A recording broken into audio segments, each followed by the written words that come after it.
नमस्कार, सलाम, सत श्री अकाल, जय हिंद। आप सबों का एक बार फिर स्वागत है। और आज के इस वीडियो में हम लोग बात करेंगे एड्स, जो कि एक बीमारी है और खतरनाक बीमारी इसको बोल सकते हैं। ये आप लोग के क्लास 12th के बायो के बुक में स्वास्थ्य एवं रोग चैप्टर का एक टॉपिक है, जो कि कह सकते हैं कि बहुत ही ज़्यादा इम्पोर्टेंट है। ये अक्सर एग्जाम में पूछा जाता है। तो चलिए एड्स के बारे में पहले हम लोग जानना शुरू करते हैं। अभी मजा आएगा ना भिड़ो। सबसे पहले तो ये जानते हैं कि एड्स है क्या। तो सीधा सिंपल समझिए कि एड्स एक ऐसा रोग है, यह हमारे शरीर का एक ऐसा परिस्थिति है जिसमें हमारा शरीर किसी भी रोग से लड़ने का क्षमता खो देता है। सीधा सिंपल से बात से हम आपको समझाने की कोशिश करते हैं कि मान लीजिए किसी भी देश का सिक्योरिटी, उसका 3 फोर्स होता है, एयरफोर्स, नेवी और आर्मी। ये 3 फोर्स होता है। मान लीजिए ये उसका सुरक्षा कर रहा है। ये यदि किसी भी देश के पास ना हो या नष्ट हो जाए तो क्या वो देश चल पाएगा, हाँ या नहीं? नहीं। तो आपका जवाब होगा नहीं, क्योंकि हमारे पास यदि सुरक्षा दल ना हो, आर्मी ना हो, तो कोई भी अटैक करके हमें मार सकता है। ठीक वही कंडीशन होता है एड्स में भी। जिस प्रकार से किसी भी देश के पास उसका सुरक्षा तंत्र ना होना उसके लिए सबसे ज्यादा खतरनाक होता है, उसी प्रकार एड्स में भी यही होता है। हमारे शरीर में जो प्रतिरक्षा तंत्र है, जो कि रोग से लड़ने में शरीर की मदद करता है, वो नष्ट हो जाता है। सीधा सिंपल समझिए।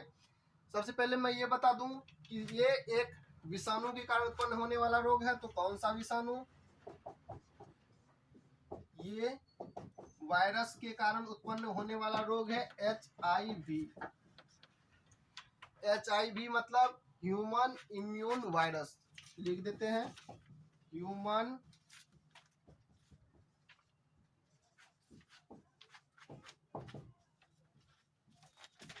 Immune virus. Human immune virus क्या होता है? ह्यूमन का मतलब मनुष्य, ये सभी जानते हैं। इम्यून का मतलब प्रतिरक्षा तंत्र, वायरस मतलब विषाणु। वैसा विषाणु जो कि मानव के अंदर का प्रतिरक्षा तंत्र नष्ट कर दे, HIV कहलाएगा। उसका नाम हम लोग HIV रखे हैं।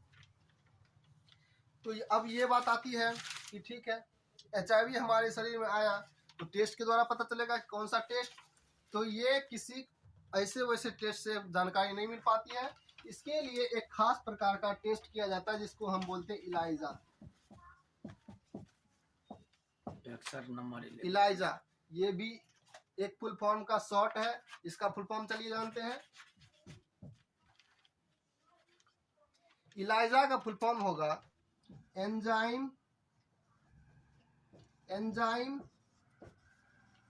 लिंक्ड इम्यूनो सॉर्बेंट एसे। एंजाइम लिंक्ड इम्यूनो सॉर्बेंट एसे ये एक प्रकार का स्पेशल टेस्ट कह सकते हैं। जिस प्रकार से ये कोई भी आपको यदि बीमारी पकड़ता है तो आप सिंपल लैब में जाके टेस्ट करा लेते हैं, जांच घर में जाके अपने नजदीकी जांच घर में टेस्ट करा लेते हैं। उस तरह का ये एक टेस्ट नहीं बोल सकते इसको। ये एक खास प्रकार का टेस्ट है जो कि हर जगह नहीं किया जा सकता है। ये किसी भी रोग का या इलाजा जो है एड्स के प्रारंभिक अवस्था का भी पहचान कर सकता है, जो कि और किसी टेस्ट के द्वारा नहीं किया जा सकता है।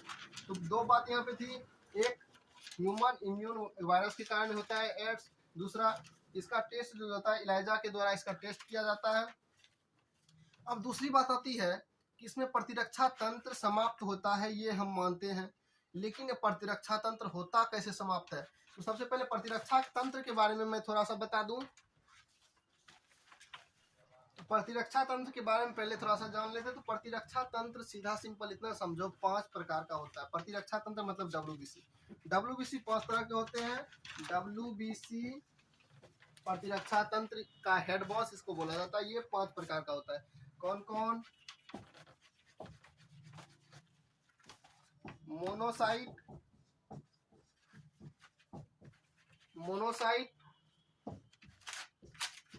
Lymphocyte, basophil, neutrophil,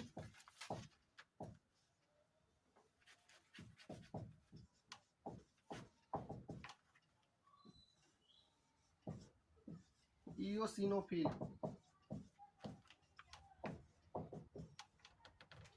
monocyte, lymphocyte, basophil, neutrophil, eosinophil. WBC 5 प्रकार के होते हैं, ये पांचों प्रकार उसका हो गया। अब आप इतना जानिए कि मोनोसाइट जो होता है ये माइक्रोफेज में बदल जाते हैं। अब माइक्रोफेज क्या होता है, इतना सिंपल सी बात है। माइक्रोफेज मतलब भक्षण कोशिका, आप इसको सिंपली भक्षण कोशिका बोल सकते हैं। भक्षण कोशिका मतलब, पहले तो चलिए लिख लेते हैं, माइक्रोफेज जो होता है, सॉरी मोनोसाइट जो होता है वो माइक्रोफेज में बदल जाता है। किसमें बदल जाएगा, माइक्रोफेज में। माइक्रोफेज मतलब भक्षण कोशिका। भक्षण कोशिका क्या होता है, हमारे शरीर में जितने भी रोगाणु बाहर से आते हैं जो कि रोग उत्पन्न करने वाले हैं, वो सिंपली माइक्रोफेज के द्वारा भक्षण कर लिया जाता है। यानी माइक्रोफेज जो निर्मित हुआ है वो उसको खा जाते हैं या उसको पाचित कर देते हैं, मतलब उसको गला देते हैं। अब एक बात, ठीक है माइक्रोफेज सारे जीवाणु को तो मार सकते हैं, लेकिन HIV से नहीं बच पाते हैं, क्योंकि HIV क्या करता है, माइक्रोफेज पे ही अटैक करके, माइक्रोफेज पे अटैक करके इसको ही अपना घर बना लेता है। कहने का मतलब सीधा समझिए, मान लीजिए ये यदि माइक्रोफेज है जो कि किसी भी रोगाणु को अपने अंदर समा के उसको डाइजेस्ट कर देता है। मान लीजिए रोगाणु आया, उसको अपने अंदर डाइजेस्ट कर दिया।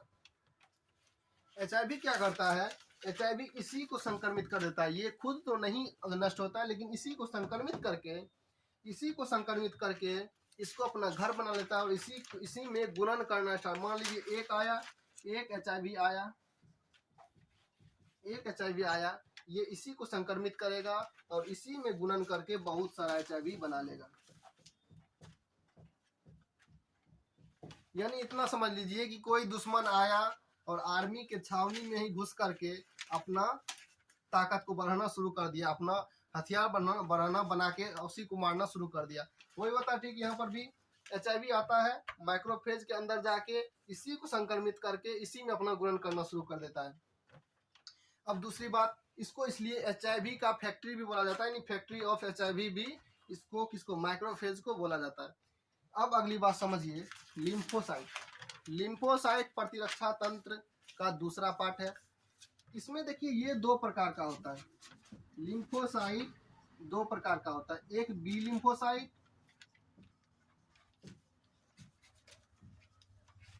एक टी लिम्फोसाइट। बी लिम्फोसाइट और टी लिम्फोसाइट।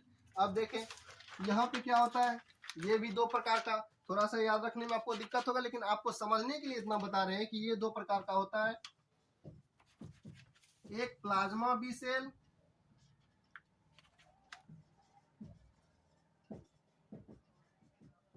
दूसरा memory B cell.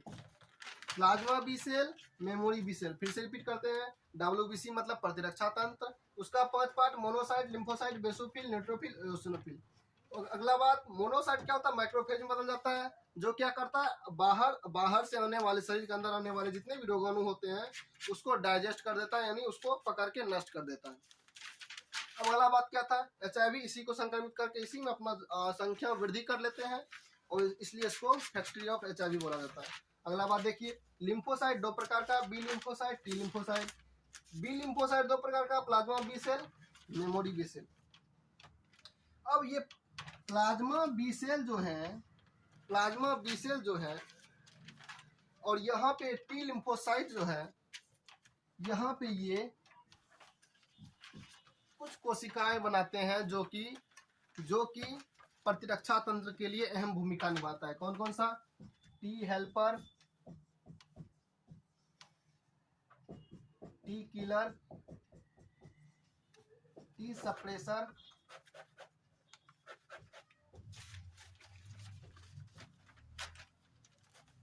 T helper, T killer, T suppressor, T memory. ये टी लिम्फोसाइट 4 प्रकार का कोशिका बनाता है और यह प्लाज्मा बी सेल जो है ये 5 प्रतिरक्षा तंत्र का मुख्य घटक बनाता है। कौन कौन सा, IgD, IgE, IgM, IgG IgD,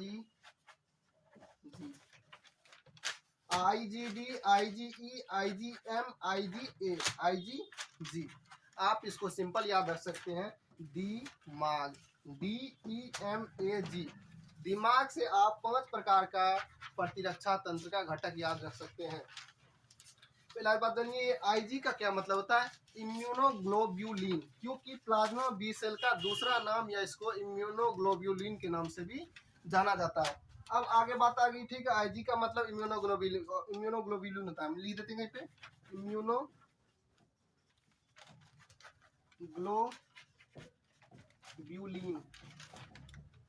immunoglobulin IG का मतलब। अब अगला बात होता है DEMAG क्या है? तो डी का मतलब होता है डेल्टा, ई का मतलब इप्सिलॉन, एम का अर्थ म्यू, ए का अल्फा, जी से गामा। ये एक नामांकन करने के लिए ये जो है पॉइंट लिया गया है। तो इतना याद रखिए, ये पांचों घटक जो है शरीर का प्रतिरक्षा तंत्र हैंडल करता है। अब बात करने वाली बात क्या है, इसके बनने के लिए जिम्मेवार कौन सा है? टी हेल्पर कोशिका। फिर से सुनिए, ये पांचों के बनने के लिए जिम्मेवार है टी हेल्पर कोशिका। अब HIV क्या करता है? मैक्रोफेज को डैमेज करने के बाद सीधा टी हेल्पर कोशिका को संक्रमित कर देता है अटैक करके। अब एक बात बताइए, यदि इसके बनने के लिए, यदि प्रतिरक्षा तंत्र का मुख्य घटक ये 5 कोशिकाएं थी और इसके बनने के लिए ये जिम्मेवार था, तो क्या यदि इसको संक्रमित कर दिया जाएगा तो ये बन पाएगा, हाँ या नहीं? नहीं। तो सिंपल सा बात है कि ये नहीं बन पाएगा। यदि इसके बनने के लिए ये जरूरी है, यदि फिर यही नहीं बचेगा तो ये नहीं बन पाएगा। HIV क्या करता है? मैक्रोफेज कोशिका को नष्ट किया, उसके बाद यहाँ इसको नष्ट कर देगा टी हेल्पर कोशिका को। इसीलिए ये पांचों कोशिका नहीं बन पाते हैं, जो कि प्रतिरक्षा तंत्र का मुख्य घटक है। इसलिए प्रतिरक्षा तंत्र जो होता है पूरे शरीर का एक प्रकार से ठप हो जाता है। अब अगला बात, यदि किसी देश का आर्म फोर्स ठप हो जाए, मतलब कहने का मतलब आर्म फोर्स जो है, जितना भी सुरक्षा तंत्र है, सुरक्षा दल है, वो खत्म हो जाए तो उस देश पे कोई भी अटैक करके उसको मार सकता है। ठीक उसी प्रकार यहाँ यदि ये प्रतिरक्षा तंत्र बनना बंद हो जाए तो क्या हमारे शरीर पे कोई भी जीवाणु अटैक करके हमारे शरीर में रोग फैला देगा या नहीं फैलाएगा? सिंपल सी बात है, तो रोग फैलाएगा। तो ये एक परिस्थिति थी जिसमें हमारे शरीर का प्रतिरक्षा तंत्र नष्ट हो जाता है। अब अगला बात आता है क्या? एड्स जो है एक प्रकार का STD है, कहने का मतलब सेक्सुअली ट्रांसमिटेड डिजीज। यानी ये बीमारी जो है, एड्स जो है, फिजिकल रिलेशन के कारण भी फैलता है। और दूसरी बात, अब फैलने का यदि बात है तो ये STD है, फिजिकल रिलेशन के कारण फैलेगा। दूसरी बात, आप यदि किसी का यूज किया हुआ, यदि मान लीजिए दूसरे व्यक्ति का, जिसका आप ब्लेड यूज कर लिए, किसी का ब्लेड यूज कर लिए, या किसी का कोई भी अपना पर्सनल यूज का सामान यूज कर लिए जिसको कि पहले से एड्स था, तो उसका HIV आप में ट्रांसफर हो सकता है। कैसे? आप उसका ब्लेड यूज किए, उससे पहले वो यदि अपना दाढ़ी बनाया होगा, तो मान लीजिए कहीं पे कट फट गया तो उसका ब्लड उस ब्लेड में लगा होगा। अब वही ब्लेड यदि आपको भी लग जाए, आप भी शेविंग कर रहे हैं और आपको भी लग जाए, तो क्या उसका ब्लड में जो HIV था वो आपके ब्लड में जाएगा, हाँ या नहीं? तो सिंपल सी बात है, जाएगा। तो इस प्रकार से आप किसी का रेजर यूज कर लिए, तो ये सब माध्यम से एड्स बीमारी फैल सकता है। इसका बचाव क्या होगा? इसका बचाव सिंपल, जिससे हो रहा है उसको आप ना करें। आप किसी का सामान, पर्सनल सामान यूज ना करें। आप जब भी कोई भी दवाई लेते हैं या कोई भी इंजेक्शन लेते हैं तो आप चेक कर लें या ध्यान रखें कि आपको दिया हुआ इंजेक्शन दोबारा ना डाला जाए। और अगला बात आता है इसका लक्षण क्या है? तो सिंपली इसमें क्या होता है, इसमें प्रतिरक्षा तंत्र खत्म हो जाने के कारण हर एक रोगाणु अटैक करते हैं, जिसको रोकने वाला कोई नहीं होता है। इसलिए शरीर का एक एक हिस्सा कमजोर होना शुरू हो जाएगा, शरीर का वजन धीरे धीरे घटता चला जाएगा, शरीर कमजोर हो जाएगा और तरह तरह की बीमारी आप में होना शुरू हो जाएगी। और आपकी अंततः जो एड्स का रोगी होता है, ज्यादा दिन तक यदि उसका रोकथाम नहीं किया गया तो उसकी मृत्यु भी हो जाती है। खत्म, bye bye, tata, goodbye, गया। अभी तक इसका इलाज पूर्ण रूप से, प्रॉपर रूप से संभव नहीं हो पाया, सिर्फ रोकथाम होता है। आज के वीडियो में इतना ही। अब अगले टॉपिक के साथ मिलेंगे कल, तब तक के लिए जय हिंद। रुको जरा, सबर करो।